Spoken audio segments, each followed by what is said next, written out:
सुगन्धि पुष्टिवर्धनम् उर्वारुकं वन्दनन्दनं विद्योष्यमामृतम्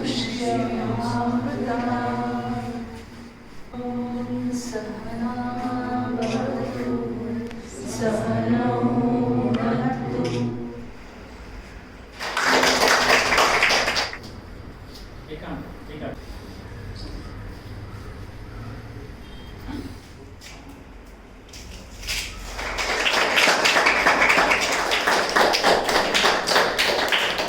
सबको पता है कि हम आज का ये समारोह क्यों लिया जा रहा है। सबको पता है कि आज सेरेमनी है, ओपनिंग है बैनर और लेटर हेड का। ठीक है, तो संस्था के बारे में कुछ आपको बताना चाहूँगा। 2020 में इस संस्था की शुरुआत हुई, 2020 जुलाई में, और उसके पहले से भी कार्यरत थी सिर्फ उत्तर प्रदेश में।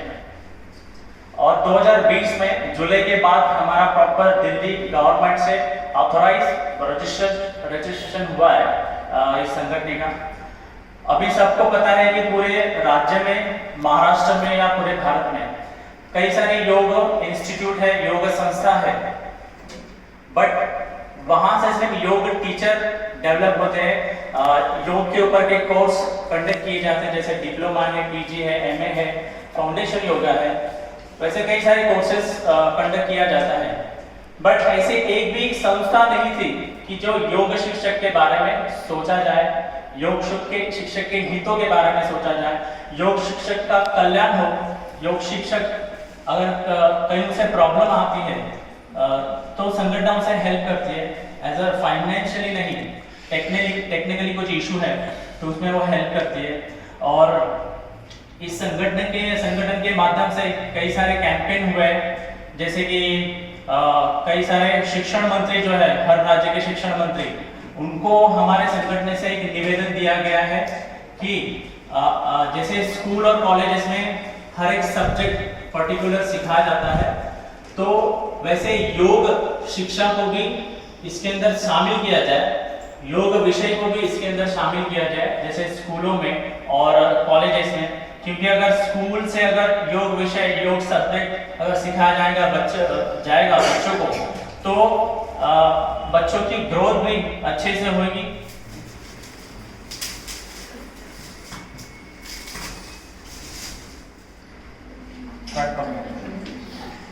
Please clapping.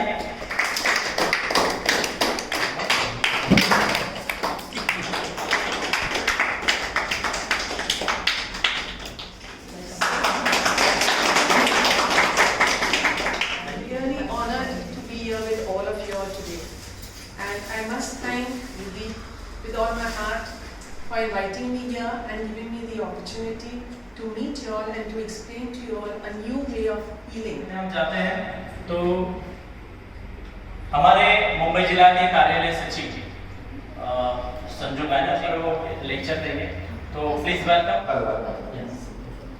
क्या मुझे आप लोग सुन पा रहे हैं? यस।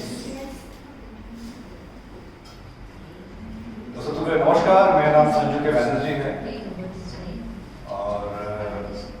यूँ तो देखिए, योग के बारे में और योग के बारे में आप सब लोग बहुत कुछ जानते हैं, लेकिन मैं अपने जीवन के बारे में वो बात बताऊंगा आपको जो योग से रिलेटेड है। ये इसलिए बता रहा हूं आपको ताकि इस ज्ञान से हम अपने आप को, हमारे सज्जनों को, हमारे फैमिली को, हमारे समाज को और हमारे देश को सुरक्षित और एक राइट पथ पे ले जा सकते हैं। देखिए, हम सभी बहुत ही ज्ञानी याद रखिएगा। पूरे विश्व के लोग अगर किसी देश से डरते थे तो वो देश था भारत। आज भी अगर अमेरिका किसी के पैरों में गिरता है तो वह भारत था। इसलिए नहीं कि हम बहुत ही, ये हमारे पास में जो योग ज्ञान है वो किसी के पास नहीं है। ये वरदान है हमारे जीवन में, ये वरदान है हमारे देश के लिए, ये वरदान है हमारे कण कण एक एक व्यक्तियों के लिए। तो उस विषय में मैं कुछ मेरी जो अनुभव है इस विषय में मैं वो आपसे साझा करूंगा। तो सबसे पहले देखिए, क्या होता है कि आज के युग में लोग योगा और योग के बारे में नहीं जानते हैं, या जानते भी हैं तो उसे अधूरा ज्ञान या अधूरा बिजनेस बना के लोग उसे नाना प्रकार के प्रस्तुत कर रहे हैं। योग में आप YouTube में जाएंगे तो नाना प्रकार के वीडियो मिलेंगे, आपको सीख सकते हैं। लेकिन एक्चुअल योग है क्या? इससे हमें क्या बेनिफिट मिल सकता है? ये हमें किस दिशा में ले जाएगा? इसका क्या कारण है? हम एक इंस्टीट्यूट में जाएंगे, हम नाना प्रकार के बोलते हैं आसन को सीख लेंगे, फिर घर आके भूल जाते हैं। लेकिन योग तो हमारे अंदर है, योग तो हमारे आत्मा में है, योग तो हमारे मन में है। लेकिन इसे उजागर कौन करता है? इसे प्रकाश कौन देता है? कोई देता नहीं। तो आज मेरा विषय यही है कि मैं आपको योग के बारे में एक नई प्रकाश, एक नई रोशनी, एक नई जानकारी, एक नई उजाला लेके आया हूं। तो योग का जो सबसे बड़ा अर्थ याद रखिएगा, योग हमारे जीवन में योग का एक ही अर्थ है, आत्मा को परमात्मा में लीन करना। हमारे जो ये बॉडी है, ये सोल है, हमारे जो अंदर आत्मा है, इस आत्मा को परमात्मा में लीन करना, यही है योग। जब हम आत्मा को परमात्मा में लीन करते हैं तो हमारे सारे ऑर्गन्स, सारे सिस्टम, सारे एक अच्छे दिशा में काम करना स्टार्ट करता है। जब हमारे सारे ऑर्गन अच्छे दिशा में काम करना स्टार्ट करता है तो हमारे बॉडी ऑटोमेटिकली बोलते हैं ना, एक सुपर सोल बनना स्टार्ट होता है। हम छोटी से छोटी बोलते हैं ना, छोटी से छोटी बात हो या बड़ी से बड़ी बात हो, हम सॉल्व करना स्टार्ट कर सकते हैं। आज देखिएगा समाज में पति पत्नी का मेल नहीं है, माँ बाप का मेल नहीं है, बेटा माँ को गाली दे रहा है, पुत्र ज्ञान नहीं है, मातृ ज्ञान नहीं है, पिता का ज्ञान नहीं है। एक मैं देखता हूँ समाज में कई सारे लोगों को जो माँ बाप के साथ में झगड़ा कर रहा है, दारू पी रहा है, ड्रिंक कर रहा है। तो ये सब कहाँ से आया है? क्यों कर रहा है? क्योंकि उसे बेसिक शिक्षा ही नहीं है, उसे वो जानकारी नहीं है कि मैं अपने पिता से किस तरह से बात करूँ, अपने माता से किस तरह से बात करूँ। बहुत रेयर, बहुत मैंने कम लोगों के पास ये जानकारियाँ हैं। तो ये कहीं ना कहीं लुप्त होता जा रहा है। लोग आजकल बड़े बड़े इंग्लिश स्कूल में पढ़ते हैं, लेकिन क्या सीखते हैं वहां पे?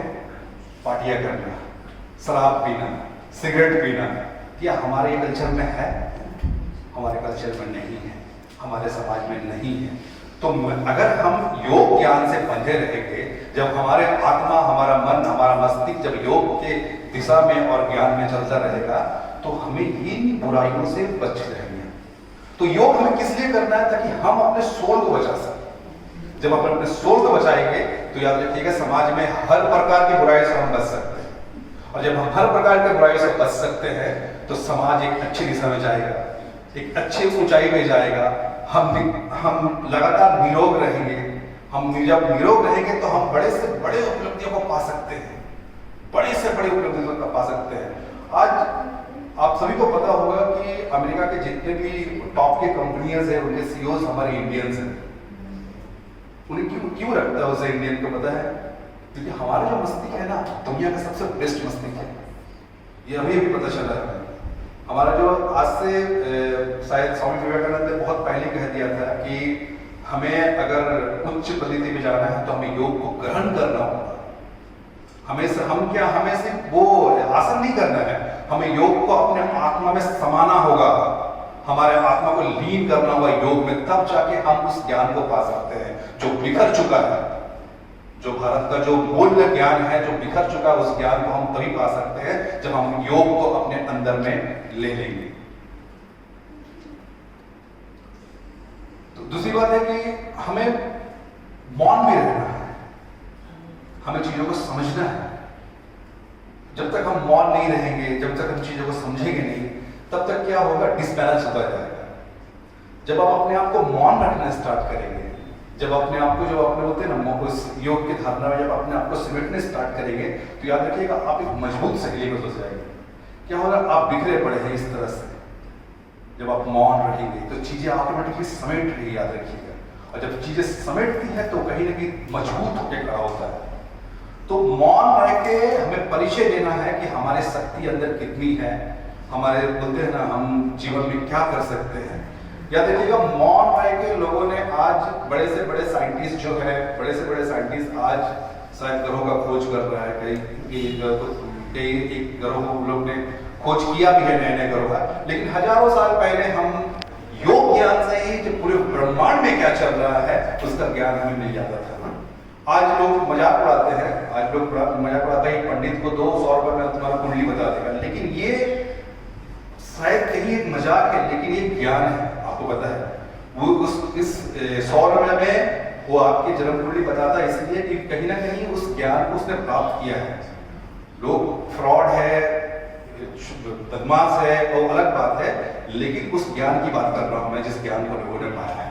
तो मौन रह के हमारे समाज को, हमारे देश को, अपने आप को बदलना है, और इस बदलाव के साथ में ही आप अपने आप को बदल सकते हैं। दूसरी बात है कि मौन के साथ साथ में हम अपने मन को भी कंट्रोल करना है।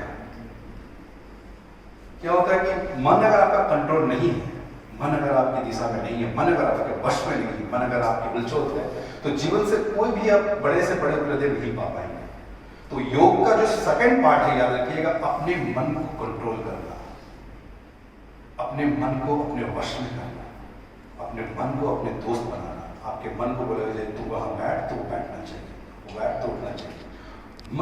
ये शिक्षा ये छोटी से बच्ची को भी होना चाहिए। याद रखिए, ये छोटी से बच्ची किसी के साथ में, मैं नहीं जानता हूँ कौन है वो लड़की, मैं जानता हूँ ये शिक्षा उसके साथ भी होना चाहिए। तो ये शिक्षा और ये ज्ञान जब हम समाज में लेके बढ़ेंगे, तो आप यकीन मानिए, मैं आपको गारंटी के साथ कह सकता हूँ कि मेरे कुछ दोस्त हैं जो कि दिन रात पार्टियां करते थे, दिन रात ये करते, मेरे इस ज्ञान से उनका परिवार, उनका घर बार एक अच्छा चल रहा है। याद रखिए, ये मेरा अनुभव है, मैंने इन चीजों को अनुभव किया है कि अगर जब तक आप इस ज्ञान को बांटेंगे नहीं और इस ज्ञान के साथ में लोगों के साथ में साझा नहीं करेंगे, तब तक हम अधूरे रहेंगे। तो मन को कंट्रोल करना ये बहुत बड़ी बात है। और दूसरी बात है कि लोग कहते हैं कि हम सुबह उठ नहीं पाते हैं, हमें ब्रह्मचर्य का पालन करना है। ब्रह्मचर्य क्या है? ब्रह्मचर्य क्या है? देखिए, लोग कहते हैं सुबह उठ गया है, लेकिन ब्रह्मचर्य का मतलब क्या होता है? जब हम सुबह उठते हैं और सुबह उठने के बाद हमारा जो सिस्टम है, चाहे वो सर के नाखून से लेकर सर के बाल तक, जितने सब ऑर्गन्स है, ये एक्टिव हो जाता है। और जैसे ही सूरज की किरण हमारे बॉडी में पड़ता है, तो हमारे वो बोलते हैं ना, हम नीरोग के पद में रहते हैं। और जो सोया रहता है 8 बजे तक, 9 बजे तक, 10 बजे तक, वो देखिएगा कुछ सालों के बाद में उसका दिमाग वो एक्टिवेशन काम करना नहीं करता है। तो ब्रह्मचर्य से हमें ये प्राप्त मिलता है, ये जानकारियां मिलती है, ये ज्ञान मिलता है कि हमारे मस्तिष्क एक अच्छी दिशा में काम कर रहा है। हम सब ज्ञान को प्राप्त कर सकते हैं, सब चीज को जान सकते हैं। इस ब्रह्मांड में हमारा जो जन्म हुआ है, इस ब्रह्मांड में जो जितने पेड़ पौधे, जीव जंतु, जितने भी चीज है, उन सब को हम जान सकते हैं। इसका जानने का रीजन क्या है? जब हम ब्रह्म मुहूर्त में उठेंगे, तो ब्रह्म मुहूर्त में उठने के लिए हमारा जो सिस्टम है वो रिचार्ज होता है, पूरी तरह से सर्विस होता है। ब्रह्म मुहूर्त स्नान से हमारा पूरा शरीर, पूरा बोलते हैं ना, शुद्ध की तरफ चलता है। उसके बाद फिर हम अपने योग आसन जो भी कर सकते हैं। तो ये दूसरा है। और लोग आजकल लोग क्या है कि लोग तो आजकल लोग कर नहीं सकते हैं लोग, लेकिन लोग आजकल खान पान में बहुत सारे लोग हैं। हम स्वदेशी खाना छोड़ के विदेशी खाना में ज्यादा उलझे पड़े हैं। हम खा रहे हैं पिज्जा, हम खा रहे हैं बर्गर, हम खा रहे हैं नाना प्रकार के जो विदेशी खाना है, हम उस चीज को खाने में लगे पड़े हैं। जबकि आपको बता देते हैं, मैं एक बात कर रहा हूँ, एक छोटी सी बात कर रहा हूँ, पूरनपोली की। पूरनपोली एक छोटा सा डिश है, हर घर में बना सकते हैं, ज्यादा कोई खर्चा नहीं है। लेकिन मैं कंपेयर कर सकता हूँ एक पूरनपोली और एक पिज्जा में। अगर आप कंपेयर करेंगे तो पूरनपोली 1 लाख गुना अच्छा है और एक पिज्जा से बेटर है। पिज्जा आपके नुकसान देंगे आपके शरीर के लिए, सिस्टम के लिए, लेकिन पूरनपोली में क्या है? घी है, गुड़ है, चने का आटा है और आटा है, उससे बनते हमारे पूरे सिस्टम को ताकत, बुद्धि और समृद्धि देता है। लेकिन पिज्जा से क्या देता है? आलस, तमस और बोलते हैं ना, हम कुछ काम के नहीं रहते। तो हमें विदेशी खाना को छोड़ना पड़ेगा। हमारा जो स्वदेशी खाना है, हमारा जो अपने देश का खाना है, जो हमारा घर का खाना है, उसे अपनाना पड़ेगा। अरे कुछ नहीं है तो सिंपल दाल चावल खाइए आप। और बाहर में ज़्यादा कुछ आपको समय नहीं मिल रहा है, अगर आप बहुत बिजी हैं, बहुत काम कर रहे हैं, तो 2 बनाना खा लीजिए। ये बहुत बड़ी बात याद रखिएगा। हम जब जैसे जैसे बाहरी खाना या खाना खाते हैं, हमारा पेट आता है, हमारा बॉडी खराब होता है, ऑर्गन्स खराब होता है। तो ये हमें इस लोभ से बचना है। और लोभ का दूसरा कारण है, हमें किसी से हिंसा नहीं करना है, किसी के प्रति कोई जलन नहीं रखना है, हर किसी से प्यार करना। याद रखिएगा, जब आप हर किसी से प्रेम करना स्टार्ट करेंगे याद रखिएगा, तो आपका ईश्वर आपसे प्रेम करना स्टार्ट करेंगे। जब आप हर व्यक्ति से प्रेम करना स्टार्ट करेंगे तो ईश्वर आपसे प्रेम करना स्टार्ट करेगा। तो योग का सबसे बड़ा विजन क्या है कि हमारे नाखून से लेकर सर के बाल तक एकदम शुद्ध है और सच्चा है और अच्छा है। हम जरा सा भी खराब नहीं किया रखिएगा। आप फोन इंस्ट्रूमेंट यूज करते हैं, सभी लोग फोन यूज करते हैं, उसमें जरा सा भी मान लीजिए वायरस आ जाता है या जरा सा भी कुछ गड़बड़ हो जाता है तो फोन क्या चलता है ठीक ठाक? नहीं चलता है। फिर हम दुकानदार के पास जाते हैं, इसमें खराबी आ गया, तो क्यों ना हम अपने सिस्टम, अपने ऑर्गन्स, अपने मस्तिष्क, अपने बुद्धि को क्यों हम खराब कर रहे हैं? हम लोभ के लिए खराब कर रहे हैं। तो लोभ से हमें हर प्रकार के लोभ से बचना है, चाहे वो खाना का लोभ है या हिंसा का लोभ है, किसी प्रकार के लोभ से बचना है। तो ये हमारे योग के साथ भी चलते जा रहे हैं। जिस तरह से हम योग ज्ञान में आगे बढ़ेंगे तो ये सब हम हमारे साथ साथ पीछे छूटता जाएगा। और हम जब इस ज्ञान से आगे बढ़ रहे हैं तो मैं बार बार इस पे जोर दे रहा हूँ, सबसे पहले आपका फैमिली, आपके बच्चे, आपके माँ बाप, आपके समाज बहुत ही बोलते ना आनंद में जिंदगी काटेंगे। और मैंने तो कहा भोजन, जैसे कि भोजन मैंने कहा कि भोजन आपको स्वदेशी करना है, शुद्ध भोजन करना है, अच्छा भोजन करना है। और अगर आप बोलते हैं ना भोजन ऐसा कीजिए जो आपको परमात्मा में लीन होने में मजबूत करे। ऐसा भोजन मत कीजिए जो आपको तमस आ जाए और सो जाए, आप कोई काम कर रहे हैं। ऐसा भोजन कीजिए जो आपको परमात्मा की तरफ ले जाए, योग ज्ञान में आगे बढ़े, समाज के कल्याण के कार्य में आगे बढ़े। खा के सो गए वो मत खाइए, वो मत कीजिएगा। बहुत सारे लोग जो होते हैं बस खाना खाए सो गए, तो आप सोने के लिए नहीं आए इस दुनिया में, याद रखिएगा। नींद आपको चाहिए, मैं मानता हूँ नींद की जरूरत है, लेकिन आप सोने के लिए नहीं आए। अब क्यों आए हैं इस दुनिया में, आप मुझे बताइए। हम सभी का जन्म हुआ है, आपका जन्म हुआ, मेरा जन्म हुआ, मेरा जन्म हुआ है, हम सभी का मृत्यु होगा। ऐसा कोई व्यक्ति है जो इस दुनिया में बच सकता है? हम सभी मरने वाले हैं, लेकिन हम डेली क्यों मर रहे हैं? ये एक सत्य है कि मृत्यु हमारे होते हैं, मृत्यु है, हम मरने वाले हैं, ये 100% सच है, इसको कोई रोक नहीं सकता है। लेकिन क्या हो रहा है, हम डेली मर रहे हैं क्योंकि हम वंचित है उस ज्ञान से। हम वंचित है, होते हैं नाना प्रकार के, बोलते हैं ना नाना प्रकार की चीजें हम अपने दिमाग में डाल के बैठे हैं, जबकि सब कोई काम कर रही है। तो डेली मत मरिए, डेली जिंदा रहिए, याद रखिएगा। योग कीजिए, योगा कीजिए और आगे बढ़िए। तो इस चीज से आगे बढ़ना है। अपने आत्मा को याद रखिएगा, आत्मा को इतना पवित्र रखिए, इतना पवित्र रखिए। जब अगर आप योग देखिए, योग मैंने जैसे कहा कि योग है आत्मा को परमात्मा से लीन करना होता है। लेकिन अगर हमारा आत्मा शुद्ध नहीं हुआ, हमारा आत्मा पवित्र नहीं हुआ, तो परमात्मा का जो एनर्जी है हम पे लागू नहीं होगा, याद रखिएगा। योग क्या करता है, योग हमारे एनर्जी लेवल को टॉप में ले जाता है ना। तो टॉप में कैसे ले जाएगा, जब हमारा आत्मा बहुत ही शुद्ध और बहुत ही पवित्र रहेगा। तो अपने आत्मा को बहुत शुद्ध, बहुत पवित्र और बहुत अच्छा रखिए। इसका कारण क्या होगा, जो परमात्मा के जो किरणें हैं वो आप पे लागू हो गया, रखिएगा, ये सत्य है। दूसरा क्या है कि किसी भी अरे गहरे से तर्क मत कीजिए। हम तर्कों में उलझ जाते हैं, मैंने तुम्हें ये बताया था, मैंने तुम्हें वो बताया था, वो बताया था, क्योंकि उसके पास वो ज्ञान ही नहीं है जो आपकी बातों को समझ सके।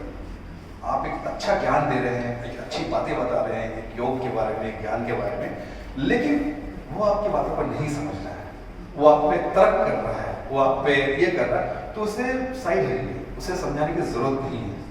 उसे ईश्वर ने वो ज्ञान ही नहीं दिया जो आपको समझ सके, वो आपकी बातों को समझ सके, उससे दूर हट जाइए। इसी में भलाई आपका। जब हम तर्क करते हैं, जब हम तर्क की ओर जाते हैं, तो क्या होता है, हमारा जो बैलेंस है वो बिगड़ जाता है, हमारी जो सोच है वो बिगड़ जाता है, हमारा जो विजन है वो कहीं ना कहीं चला जाता है। तो हमें किसी से तर्क नहीं करना है, हमें तर्कों से दूर रहना हो। चाहे वो आपका भाई भी हो सकता है, आपकी माँ भी हो सकता है, आपका बाप भी हो सकता है, आपका हस्बैंड भी हो सकता है, कोई भी हो सकता है। तो हमें तर्क इधर से दूर रहना है। हमें आप जब आगे बढ़ते रहेंगे तो हो सकता है उससे वो ज्योति मिल जाए, उससे वो ज्ञान मिल जाए, वो आपको देख के आगे बढ़ जाए। हमें किसी को फोर्स देके नहीं समझाना है, हमें किसी को ताकत देके नहीं समझाना है, क्योंकि देखिएगा योग का जो टोटल जो ये है, ये ज्ञान का मार्ग है, याद रखिएगा। और ज्ञान हर किसी को नहीं होता। इस ज्ञान में जब तक आपको सही ज्ञान नहीं होगा तब तक आपको सही पथ नहीं मिलेगा। तो तर्क वितर्क से बहुत दूर रहिए, बहुत ये रहिए। और जब भी वाणी खोले, जब भी आप बोलिए, योग का जो सबसे बड़ा पार्ट है, जब भी आप अपनी वाणी खोले तो याद रखिएगा आपकी वाणी से ज्ञान की ही बातें आनी चाहिए। चाहे वो एक बच्चे के लिए हो, एक बूढ़े के लिए हो, समाज के लिए हो, किसी एक व्यक्ति के लिए हो, किसी मंच के लिए हो, तो ज्ञान की बातें आनी चाहिए। तो योग हमें ये सिखाता है कि अब बालक तू बड़ा हो गया है, बालक तू बड़ा हो गया है, संसार को देख रहा है और ईश्वर मैं पूरे संसार को चला रहा हूं, तो तुझे क्या गलती दिख रहा है? तो जब ईश्वर का संसार है तो मुझे सब अच्छा ही दिख रहा है, तो हमेशा अच्छा बोलिए, हो सके हमेशा अच्छा बोलिए, बुरा को सोचिए मत। मैंने कहा बुरा एक ही चीज है, वो मृत्यु, वो आने वाली आपके साथ में, वो रुकेगी थी, वो एक दिन आके लेके चले जाएगी आपको, लेकिन हमें डेली नहीं मरना है, डेली उस चीजों में नहीं घुसना है। अब याद रखिएगा कि हमारे साथ साथ में भारतीय जो संस्कार है, भारतीय जो संस्कार है वो कहीं ना कहीं विलुप्त होता जा रहा है, कहीं ना कहीं खोता चला जा रहा है।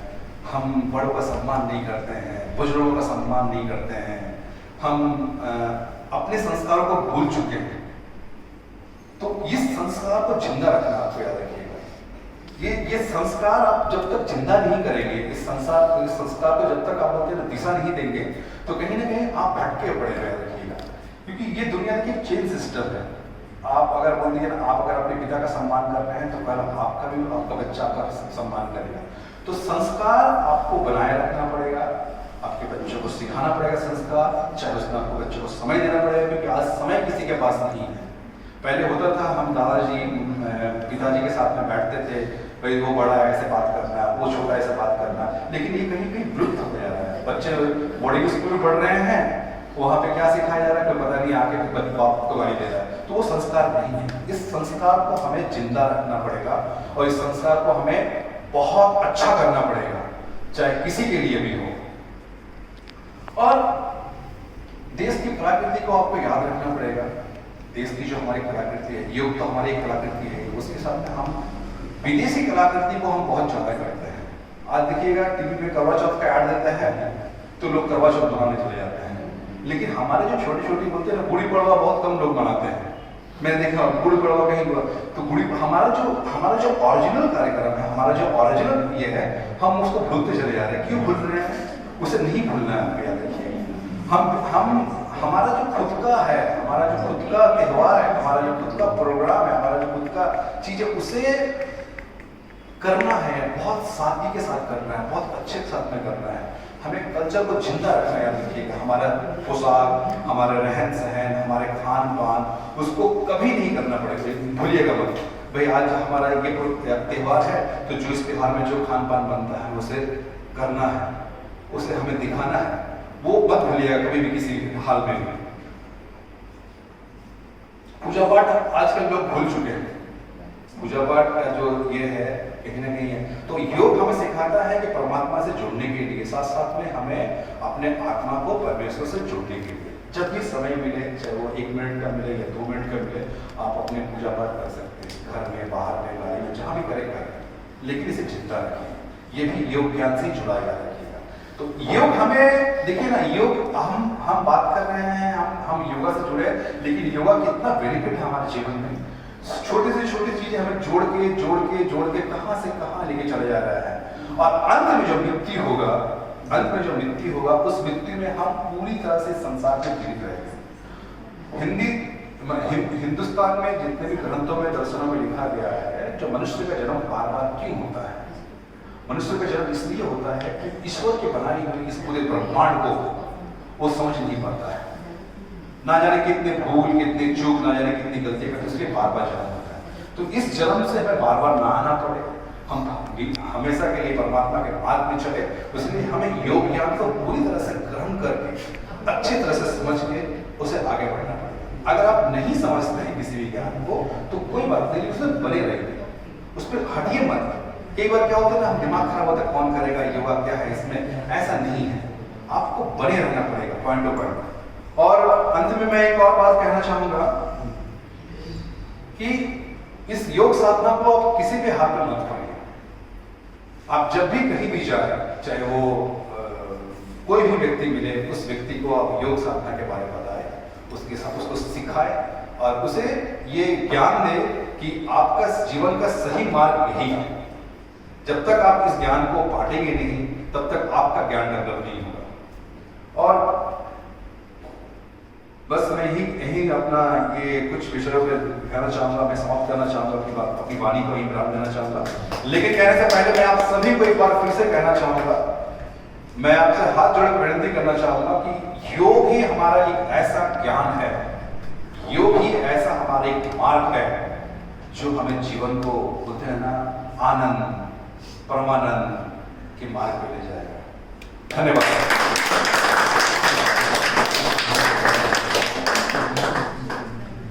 बनाया जाता है तो रिफाइंड में क्या यूज करता है तो हम लोग को तो कुछ मालूम ही नहीं रहता है। पहले जो घी बनता था उसमें उष्णता, जो गाय का घी रहते हैं, जो देशी गाय रहता था, तो देशी गाय का दूध तो वो उबाला जाता था। तो एक प्रक्रिया हो गई उष्णता की।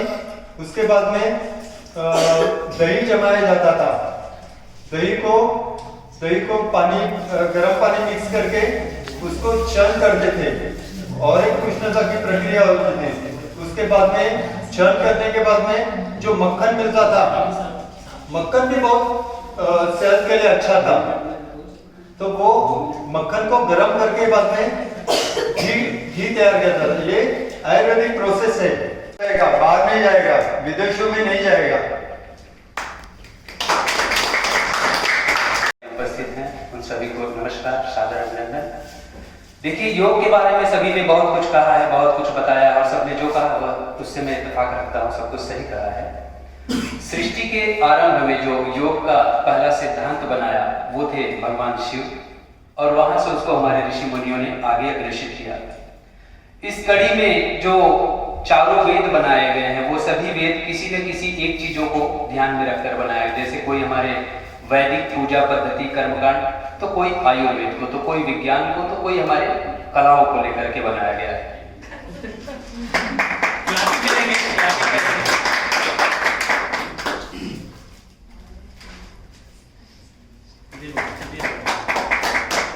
मैंने पहले कभी सोचा नहीं था कि मैं आज योगा टीचर बनूंगी।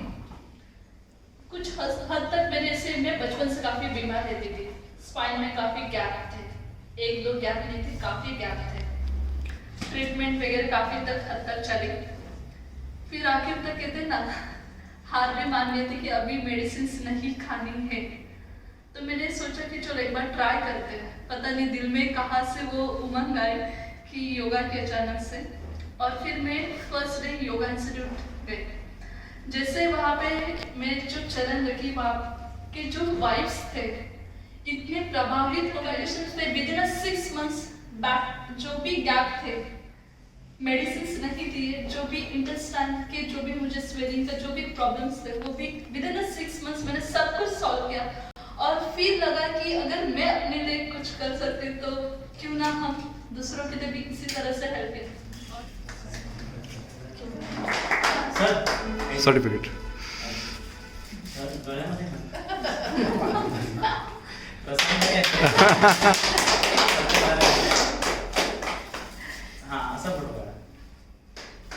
मेरा शुरू से ही मन योगा में था, तो मैंने मेरा वो प्रोफेशन आगे कंटिन्यू नहीं किया। जो मेरा पैशन है, जो मेरा लगाव है योगा से, मैंने उसी को चुना और मैं उसी में खुश हूँ।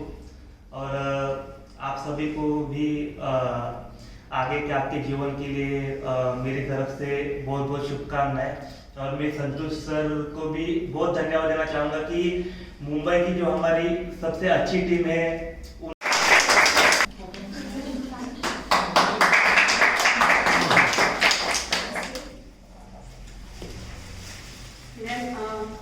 नाम अमित रिद्धि, योगशाला ये जो हमारा ही है स्टूडियो। और स्पेशली और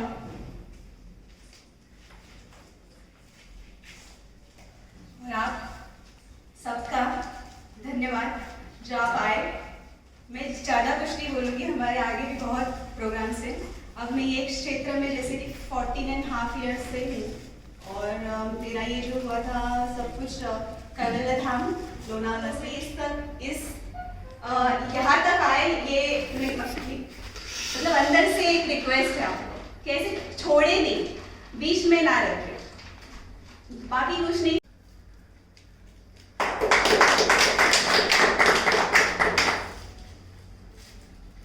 पहले मैं अखिल भारतीय योग शिक्षक महासंघ से जुड़े हुए सभी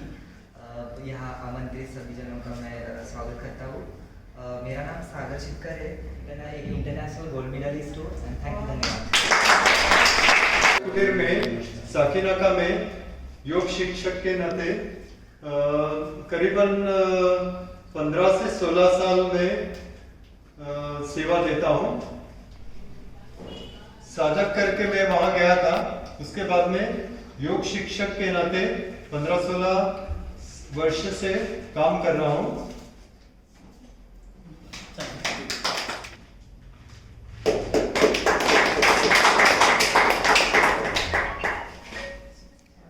सबको नमस्कार।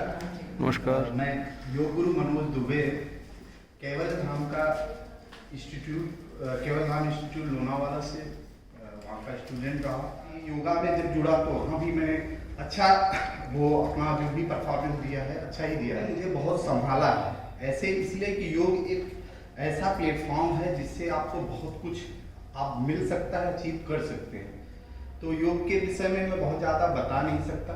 मैं एक ही चीज़ सीखा हूँ महर्षि पतंजलि जी से, जो कि उन्होंने बोला है कि आप सबसे पहला ही आप देखेंगे जैसे योग सूत्र उठाएंगे तो उनका सबसे पहला ही सूत्र है अथ योगानुशासन। उसको अगर हर कोई फॉलो करता है तो जरूरत नहीं है कि हमको लगता है उसी में सब कुछ आ जाता है। यम नियम, अगर यम नियम भी कोई ले ले तो बड़ी बात है। आसन प्राणायाम ये सब तो जब बहुत सारी बातें आ गए तो होती हैं। तो अथ अनुशासन आया तो आपका सब कुछ आ गया। जिम ट्रेनर मैंने KLM से कोर्स किया 2012 में किया था, आगे कुछ नहीं, बस धन्यवाद।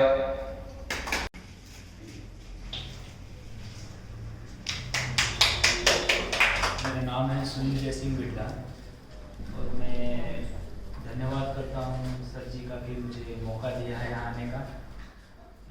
मैं वैसे ट्रेनर हूँ, पर्सनल ट्रेनर योगा, और मेरी शुरुआत से तो काफ़ी लंबी स्टोरी है।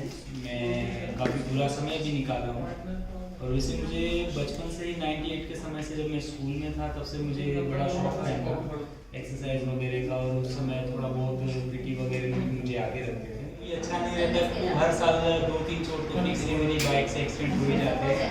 अभी भी शोल्डर तोड़वाया था और अभी घुटना तोड़वा के बैठा हूँ 2 महीने से। ये भी गुरु जी का थैंक यू मैम।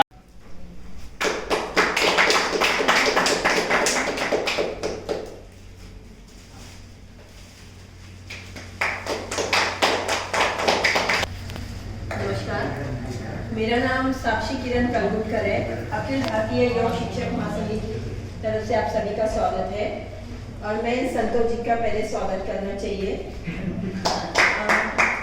मैं 20-21 सालों से योगा में ऐसे चुन गई कि मुझे ठाणा में जाने का मौका मिला और वहाँ पे जापान और हम लोगों का अंबिका योग कुटीर का कंपटीशन था, तो उसमें भी मैं सिलेक्ट हो गई।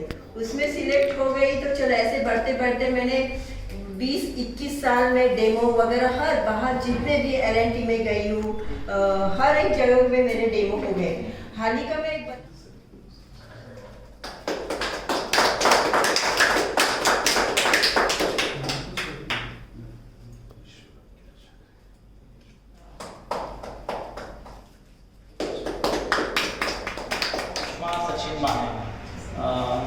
और इनके लिए मैं हेमा जी को आमंत्रित करता हूँ, उनका पुष्पगुच्छ देके इनका स्वागत करेंगे।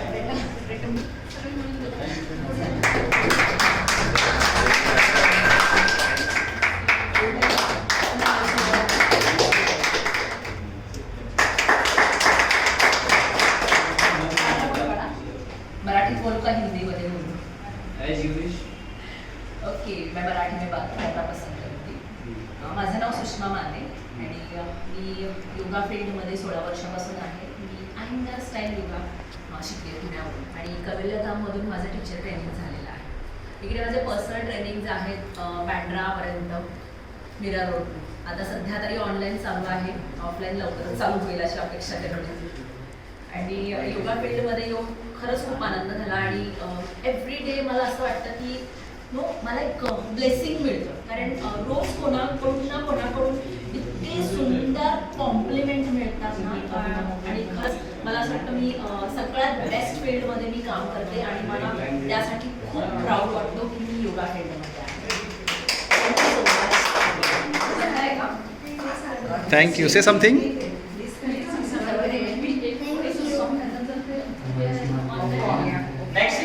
निर्मिति देवगढ़कर ये भी हमारे सभासदों को काफी हेल्प कर रही है, तो इनका मैडम को रिक्वेस्ट करता हूँ कि इनको पुष्पगुच्छ देके इनका स्वागत करें।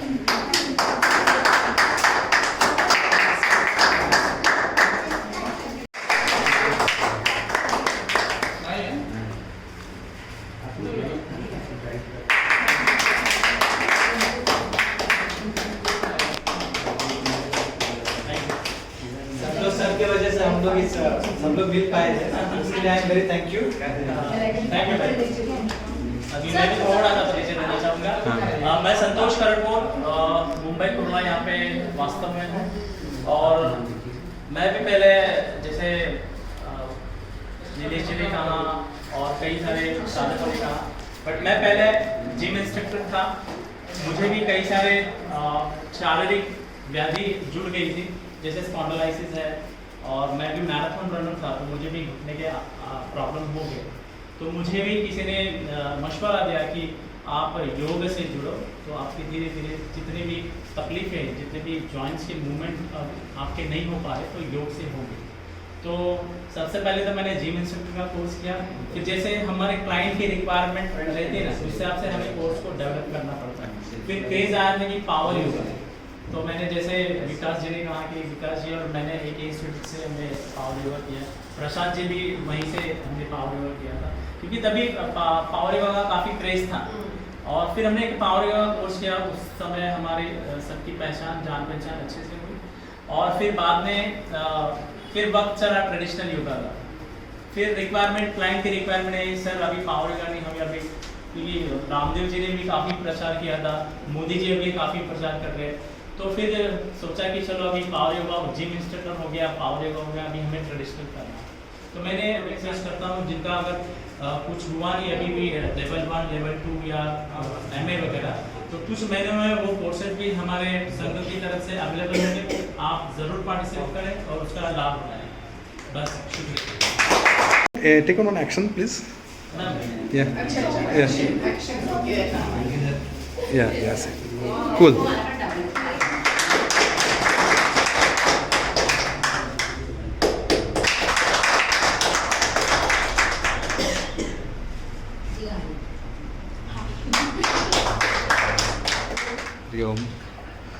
मेरा नाम अक्षता है, मैं योगा टीचर हूँ और एज अ डाइटिशियन करके मैं जॉब करती हूँ। Thank you. नीलेश जी हमारे मीडिया प्रभारी है और दुबे जी हमारे सोशल मीडिया प्रभारी है, तो वेलकम।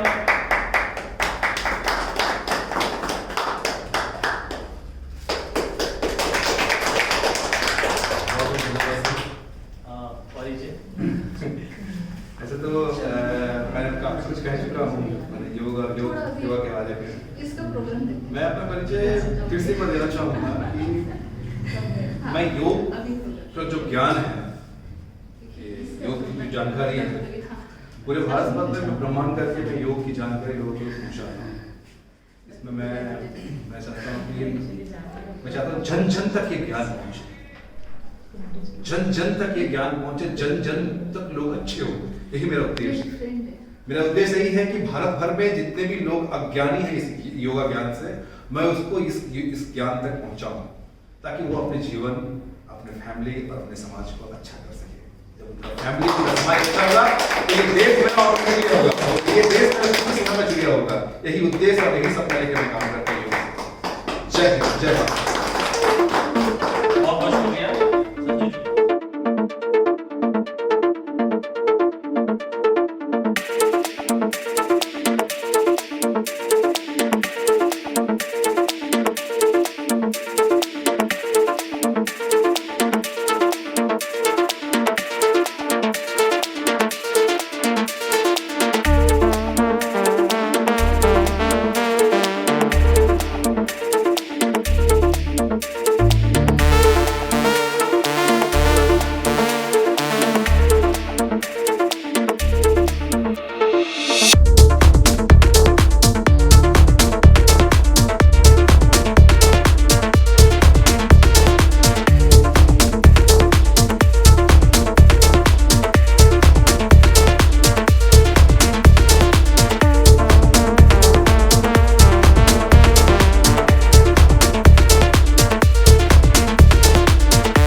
कर